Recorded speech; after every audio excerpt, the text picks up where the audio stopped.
Halo, Assalamualaikum warahmatullahi wabarakatuh. Perkenalkan, nama saya Aprilia Mandasari dengan NIM 21035125 dari sesi 99. Baiklah, pertama-tama marilah kita ucapkan puji dan syukur atas kehadiran Allah yang mana berkatnya lah saya bisa membuat video ini dalam keadaan sehat walafiat. Selanjutnya yang terhormat kepada Bapak Dr. Riga SPD MSI yang merupakan dosen pengampu mata kuliah seminar kimia ini. Baiklah, langsung saja saya akan memulai presentasi saya dengan makalah saya yang berjudul Mengeksplorasi Karakteristik dan Beragam Sumber Model Mental Siswa Kelas 11 SMA atau MA pada materi asam basa. Untuk bab 1 latar belakang, yaitu ilmu kimia adalah suatu ilmu pengetahuan yang di dalamnya mencakup dan mempelajari tentang fakta, teori, prinsip, dan sebagainya. Menurut para ahli, yaitu salah satunya menurut Orgel dan Sutherland pada tahun 2008, guru cenderung lebih fokus pada aspek perhitungan daripada konseptual dalam menjelaskan materi kimia. Akibatnya, siswa kesulitan memahami konsep-konsep dalam kimia dengan baik. Lalu siswa pun menjadi lebih kesulitan untuk memahami konsep yang lebih kompleks pada materi asam basa ini. Dikarenakan siswa kesulitan memahami konsep, maka kita memerlukan model mental siswa. Model mental siswa ini digunakan untuk mewakili ide-ide dalam pikiran individu mereka yang digunakan untuk menggambarkan fenomena yang dibangun dari persepsi atau pemahamannya. Pemahaman siswa dapat diklasifikasikan dengan menggunakan model mental. Model mental yang kita gunakan di sini adalah model mental, model ilmiah, model inferensi, model karakter simbol, dan model fenomena. Lalu, berdasarkan latar belakang tersebut, dapat kita identifikasikan masalahnya. Yang pertama, adanya pemahaman yang bermacam-macam terhadap siswa yang disebut miskonsepsi. Yang kedua, siswa kesulitan memahami konsep dalam pembelajaran kimia, salah satunya materi asam basa. Lalu yang ketiga, pemahaman konsep pada siswa yang berprestasi tinggi dan yang berprestasi rendah. Lalu selanjutnya untuk batasan masalah. Untuk batasan masalah, penulis membatasi masalahnya, yaitu yang pertama, hanya membahas karakteristik model mental siswa dengan menggunakan model ilmiah, model fenomena, model karakter simbol, dan model inferensi. Lalu yang kedua, membahas sumber yang beragam pada model mental siswa. Lalu yang ketiga, membahas perbandingan model mental siswa pada siswa yang berprestasi tinggi dan siswa yang berprestasi rendah. Lalu selanjutnya rumusan masalah. Yang pertama, bagaimanakah perbandingan model mental siswa yang berprestasi tinggi dan siswa yang berprestasi rendah?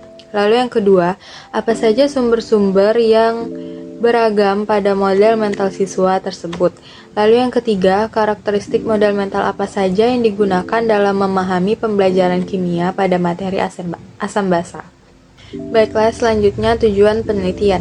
Penelitian ini bertujuan untuk mengidentifikasikan karakteristik model mental siswa mengenai asam basa. Lalu yang kedua, kita identifikasikan perubahan model mental mereka. Lalu yang ketiga, mengeksplorasi sumber-sumber yang dapat mempengaruhi siswa dalam membangun model. Berdasarkan tujuan penelitian tersebut, diharapkan penelitian ini dapat bermanfaat bagi semua orang. Di sini penulis menyimpulkan bahwa manfaat dari penelitian ini yang pertama yaitu kita dapat mengetahui bahwa dalam pembelajaran metode menguasai pembelajaran itu lebih efektif dibandingkan metode belajar seperti pada umumnya. Lalu yang kedua, menambah pengetahuan yang lebih luas kepada penulis mengenai model mental terhadap siswa. Lalu yang ketiga, sebagai informasi dalam menentukan karakteristik dan sumber yang diperoleh siswa dalam menguasai konsep pada pelajaran kimia. Lalu selanjutnya yaitu untuk bab 2 terdapat kajian teori, di mana yang pertama karakteristik model mental. Menurut para ahli, model mental itu tergolong ke dalam beberapa kategori. Menurut Kurnas dan Eksi, model mental tergolong menjadi 3 kategori, yaitu model saintifik, model sintetik, dan model inisial. Lalu menurut Johnson dan kawan-kawan, Model mental dikelompokkan ke dalam model makroskopik, submikroskopik, dan simbolik. Selanjutnya, menurut Lin dan Chiu, mengelompokkan model mental itu ke dalam 4 kategori, yaitu model ilmiah, model fenomena, model karakter simbol, dan model inferensi. Karakteristik model mental ini mengacu pada representasi mental individu tentang konsep atau ide-ide dan cara mereka menyampaikan dan mengolah informasi dalam pikiran mereka. Lalu untuk kajian teori yang kedua terdapat yaitu sumber yang beragam pada model mental siswa.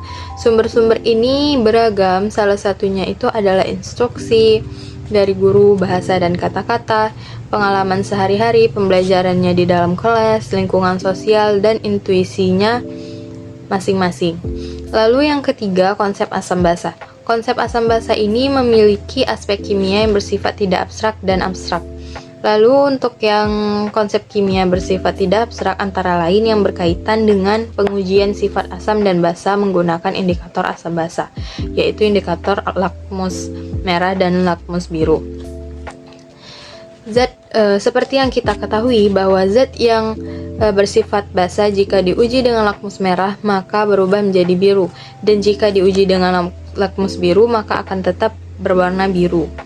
Lalu untuk contoh yang bersifat abstrak yaitu adanya ionisasi H+ atau ion OH- dalam air berdasarkan konsep asam basa Arrhenius, lalu transfer proton antara asam dan basa berdasarkan konsep asam basa Bronsted-Lowry, dan adanya transfer pasangan elektron bebas berdasarkan konsep Lewis. 3 peristiwa tersebut tidak dapat diamati dengan panca indera. Lalu selanjutnya pada bab 2 ini juga terdapat kerangka berpikir, di mana kerangka berpikir di sini yaitu pembelajaran kimia pada materi asam basa. Ada yang konsepnya itu bersifat abstrak. Karena konsep bersifat abstrak tersebut, maka timbullah kurangnya pemahaman siswa pada konsep asam basa atau miskonsepsi. Untuk itu, kita karakteristikkan model mental siswa dengan menggunakan model ilmiah, model fenomena, model karakter simbol, dan model inferensi. Lalu, kita lakukan tes diagnostik pada siswa. Tes tersebut bisa diperoleh dari sumber yang beragam pada model mental siswa tersebut. Lalu setelah itu diperolehlah hasil. Selanjutnya adalah bab 3, di mana terdapat jenis penelitian, definisi operasional, subjek dan prosedur penelitian, populasi dan sampel penelitian, instrumen penelitian, teknik pengumpulan data, dan teknik analisis data. Lalu untuk jenis penelitian di sini, metode penelitian yang digunakan yaitu deskriptif kualitatif. Definisi operasional yaitu variabel independen dan variabel dependen. Di mana variabel independen ini adalah pemicu atau penyebab yang diuji dalam penelitian, dan variabel dependen merupakan hasil dari pemicu yang diuji tersebut. Untuk variabel independen di sini yaitu yang pertama karakteristik model mental siswa, yaitu pemahaman konsep. Yang kedua, sumber yang beragam pada siswa, yaitu instruksi, intuisi, pengalaman sehari-hari, dan sebagainya. Lalu untuk variabel dependen, diperolehlah kualitas pemahaman siswa. Lalu selanjutnya untuk subjek dan prosedur penelitian. Penelitian ini dilakukan pada siswa SMA kelas 11 di Taiwan dengan melibatkan 38 siswa. Semua siswa mengikuti tes diagnostik 2 tingkat. Lalu untuk populasi dan sampel penelitian, populasi di sini siswa kelas 11 MIPA 1 yang berjumlah 38 siswa. Lalu yang kedua, sampel yaitu 6 orang siswa target yang dilakukan dengan tes wawancara. Lalu untuk instrumen penelitian yaitu adalah validitas dan reliabilitas. Lalu untuk teknik pengumpulan data dilakukan wawancara, observasi, dan dokumentasi. Untuk teknik analisis data yaitu yang pertama karakteristik model mental siswa, dilakukan wawancara sebelum dan sesudah pengajaran. Yang kedua sumber model mental siswa, yaitu bobot sumber dari satu model mental siswa tersebut dalam satu pertanyaan diberi kode 1/n. N itu merupakan jumlah sumbernya. Lalu untuk bobot sumber akhirnya yaitu jumlah bobot sumber spesifik semua siswa dalam satu model mental tertentu dibagi dengan jumlah bobot total semua siswa dalam satu model mental tertentu. Lalu pada bab 4 yaitu terdapat hasil dan pembahasan. Untuk hasil yang didapatkan, ditemukan bahwa konsepsi siswa dapat diklasifikasikan dalam model fenomena, model karakter simbol, dan model inferensi. Yang pertama, untuk model fenomena, siswa memandang asam atau basa itu sebagai zat dengan atribut tertentu. Mereka menggunakan karakteristiknya yaitu seperti beracun, korosif, dan lain-lain sebagainya. Lalu untuk model karakter simbol di sini menggunakan topik keasaman atau kebasaan suatu larutan. Yang pertama terdapat model karakter Cina, yaitu siswa menggunakan kata-kata atau nama-nama gugus fungsi tertentu untuk menentukan keasaman atau kebasaan suatu larutan. Lalu yang kedua, pada model simbol kimia, siswa mempertimbangkan jumlah H atau OH dalam rumus kimia. Jadi siswa berpikir bahwa asam basa adalah zat yang mengandung bahan kimia tertentu dan menggunakan karakter dan simbol-simbol tersebut untuk menentukan karakteristik keasaman atau kebasaan suatu larutan. Lalu untuk topik netralisasi di sini menggunakan model karakter Cina, siswa menganggap campuran asam basa itu dapat menjadi larutan netral. Untuk model inferensi di sini terdapat dua topik, yang mana yang pertama itu netralisasi dan yang kedua encerkan asam dan basa lemah. Lalu untuk yang inferensi terdapat dua submodel. Yang pertama menghasilkan model inferensi di mana reaksi netralisasi akan menghasilkan garam dan hidrolisis garam akan mempengaruhi keasaman atau kebasaan larutan. Siswa berpikir bahwa kriteria utamanya adalah jumlah atau konsentrasi H+ atau OH-. Lalu untuk submodel yang kedua yaitu model formula Vitti atau formula bernilai. Siswa hanya menghafal rumus-rumus seperti menambahkan asam kuat ke dalam basa lemah akan menghasilkan larutan asam, dan begitu juga sebaliknya. Lalu untuk topik yang kedua, encerkan asam dan basa lemah, di sini terdapat tiga submodel. Yang pertama model properti larutan, di mana karakteristiknya yaitu derajat ionisasi bergantung pada jenis zat terlarut. Jika zat terlarutnya identik, tidak peduli berapa banyak air yang Anda tambahkan, derajat ionisasinya itu akan sama. Lalu untuk yang kedua yaitu inferensi konsentrasi, di mana karakteristiknya yaitu derajat ionisasi bergantung pada konsentrasi larutan. Jika kita menambahkan air, konsentrasi larutan akan berkurang. Dengan demikian tingkat ionisasinya pun juga menurun. Lalu untuk yang ketiga, inferensi volume, di mana karakteristiknya di sini derajat ionisasi bergantung pada volume larutan. Jika kita menambahkan air, volume larutan akan meningkat. Dengan demikian derajat ionisasinya pun akan meningkat. Lalu di sini terdapat gambar, di mana gambar tersebut merupakan hasil dari yang telah saya jelaskan dalam tabel sebelumnya.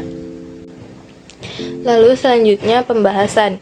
Yang pertama itu untuk sumber model mental siswa pada topik keasaman atau kebasaan suatu larutan. Perubahan model mental siswa terbanyak sebelum dan setelah pengajaran formal, yaitu pada model ilmiah, di mana untuk sebelum pengajaran terdapat 29%, untuk sesudah pengajaran 63%.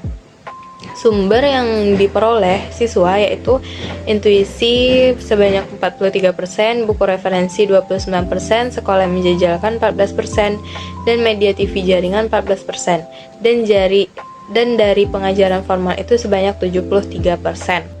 Lalu untuk topik yang kedua yaitu netralisasi, di mana perubahan model mental siswa yang terbanyak sebelum pengajaran formal yaitu pada model karakter simbol, di mana sebelum pengajaran 58%, setelah pengajaran menurun menjadi 33%.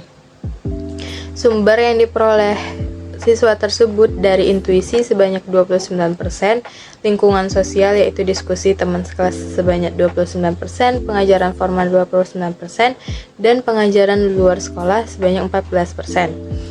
Lalu untuk perubahan model mental siswa terbanyak setelah pengajaran formal yaitu ada model inferensi, di mana setelah pengajaran terdapat 50%, sebelum pengajaran tidak ada yang memakai model inferensi jadi 0%. Lalu untuk mengencarkan asam dan basa lemah tidak ada dalam kurikulum sekolah, maka baik sebelum dan setelah pengajaran model mental siswa tersebut selalu model inferensi yaitu 100%. Lalu yang kedua, kita lanjut pada perbandingan model mental siswa yang berprestasi tinggi dan siswa yang berprestasi rendah, di mana siswa berprestasi tinggi itu hampir tidak memiliki modal atau modal ilmiah sebelum instruksi, dan sampai pada modal ilmiah atau modal inferensi setelah instruksi lebih banyak. Sedangkan untuk siswa berprestasi rendah selalu memegang modal fenomena atau modal karakter simbol pada topik asam lemah dan basa setelah instruksi lebih banyak.